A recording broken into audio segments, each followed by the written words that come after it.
There's been a lot of concern about our national debt and deficits, and lately a lot of the focus has been on Medicare as a long-term driver of our fiscal problems.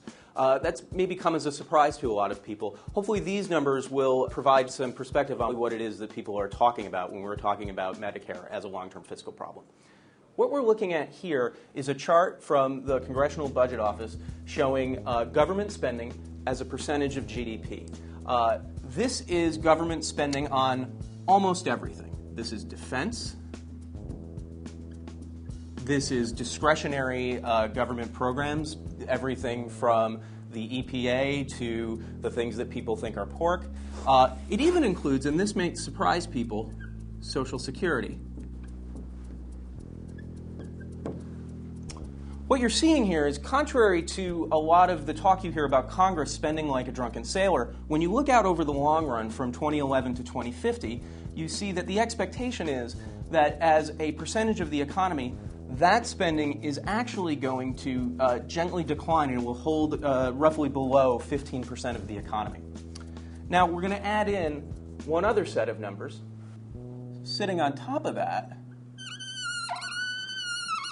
and rising, is spending on healthcare.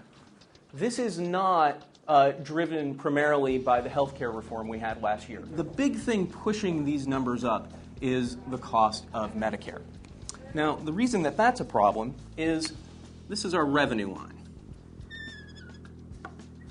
Under current tax policy, and that includes extending the tax cuts of the 2000s era past 2012, our revenues only run at about 18% of GDP. So largely because of healthcare spending, and particularly driven by Medicare, you're seeing that there's a huge gap between what the government is taking in and what it's having to pay out. Now, in the midterm, you can do a lot by raising this line, that is raising taxes. You could do a lot by pulling down other spending, like discretionary spending. But once you start looking out to 2030, 2040, 2050, you really have to start thinking about what are we going to do to make this spending come down a bit. That's why you hear President Obama talking about bending the healthcare cost curve, and it's why you see the Republicans talking about making major, really even radical changes to the structure of Medicare.